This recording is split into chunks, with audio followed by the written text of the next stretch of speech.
అందరికీ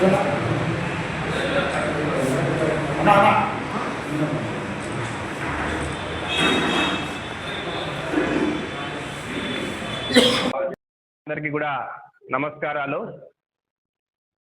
ఈరోజు Kadapa municipal corporation పరిస్థితి చూస్తూ ఉంటే పెనం నుండి పొయ్యిలో పడ్డట్టు పరిస్థితులు తయారయ్యాయి.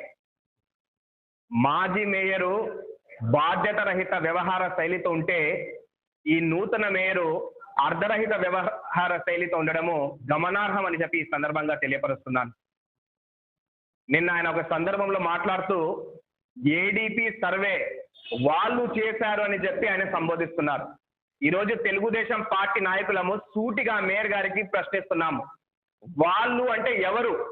వాళ్ళు అంటే వైసీపీ వాళ్ళ, వాళ్ళు అంటే టీడీపీ వాళ్ళ, వాళ్ళు అంటే బ్రిటిష్ వాళ్ళ అని చెప్పి ఈరోజు సూటిగా ప్రశ్నిస్తున్నాం. ఏడీపీ సర్వే తీసుకుని వచ్చింది వైఎస్ఆర్ కాంగ్రెస్ పార్టీ ప్రభుత్వం కాదా అని చెప్పి వాళ్ళు అడుగుతున్నాం. మాస్టర్ ప్లాన్ విధానాన్ని తీసుకుని వచ్చి కడప నగర ప్రజలకు ఇబ్బంది పాలు చేసిన ప్రభుత్వం ఈ వైకాపా ప్రభుత్వం కాదా అని చెప్పి వాళ్ళు అడుగుతున్నాం. అద్దె ఆధారంగా ఉండే పన్ను విధానాన్ని విలువ ఆధారంగా చేసి మధ్యతరగతి ప్రజలకు నడ్డి విడిచిన ప్రభుత్వం ఈ వైకాపా ప్రభుత్వం కాదా అని చెప్పి వాళ్ళు అడుగుతున్నాం. ఖాళీ స్థలాలపైన విఐటి విధానాన్ని తీసుకుని వచ్చిన పార్టీ వైఎస్ఆర్ కాంగ్రెస్ పార్టీ కాదా అని చెప్పి వాళ్ళు అడుగుతున్నాం. ఆ తీర్మానం చేసింది మీ పాలక మండలి కాదా అని చెప్పి వాళ్ళు అడుగుతున్నాం. అంటే తీర్మానాలు మీరే చేస్తారు, ప్రజలకు భారం మీరే మోపుతారు, మీరే మోసలి కన్నీరు కారుస్తుందంటే ఇది ఎక్కడి జంబురాజ రాజకీయాలని చెప్పి ఇవాళ ప్రశ్నిస్తున్నాం.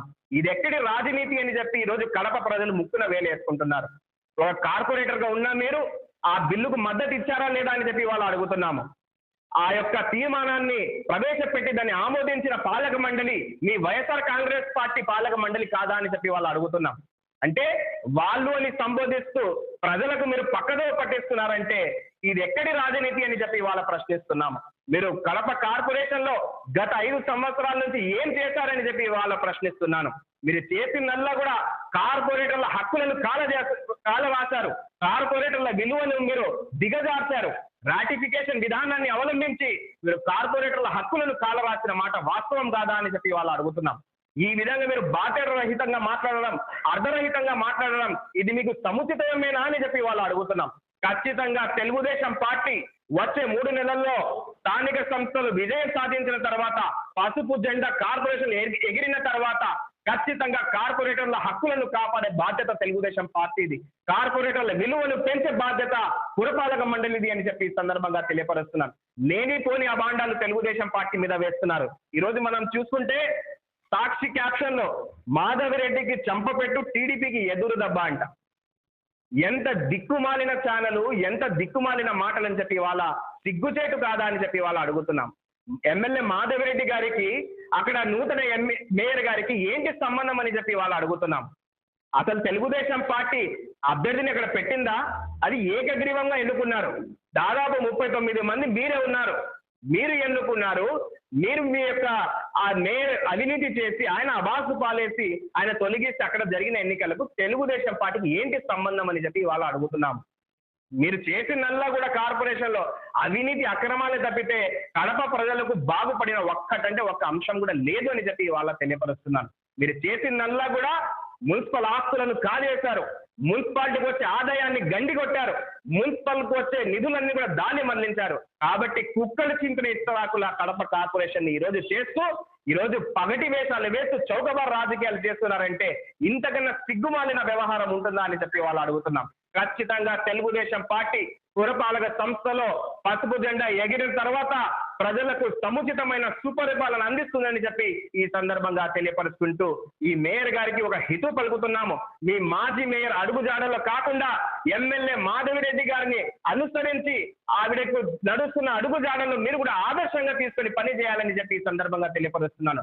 ఎమ్మెల్యే మాధవిరెడ్డి గారు స్వచ్ఛ కడప, స్వర్ణ కడప అని చెప్పి ఆవిడ పొద్దున్నేపటి నుంచి వెళ్ళి పని చేస్తున్నారు.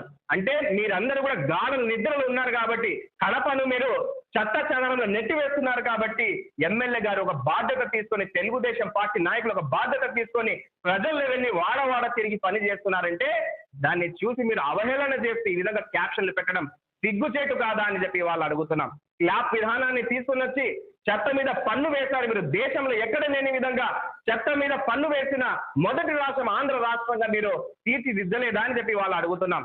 ఖచ్చితంగా మీకు ఏ విధంగా శాసనసభ ఎన్నికల్లో ప్రజలు తీర్పు ఇచ్చారో రాబోయే ఎన్నికల్లో కూడా మీకు గట్టి బుద్ధి ఇస్తారని చెప్పి ఈ సందర్భంగా తెలియపరుస్తూ కడప ప్రజలకు ఒకటే తెలియపరుస్తున్నాం, రాబోయేది తెలుగుదేశం పార్టీ కాబట్టి ఖచ్చితంగా సుపరిపాలన అందిస్తామని చెప్పి ఈ సందర్భంగా తెలియపరుస్తున్నాను. సో ఈ విధంగా అనామికులు వేసిన ఫ్లెక్సీలకు మనము అఫీషియల్ గా మాట్లాడాల్సిన అవసరం లేదు. రాజకీయాల్లో హుందాగా మనం ఉండాలి. ఈ విధంగా ఎవరు పాల్పడ్డారో అది విచారణ జరుగుతుంది కాబట్టి దానికి తెలుగుదేశం పార్టీకి అసలు ఏమాత్రం సంబంధం లేదు.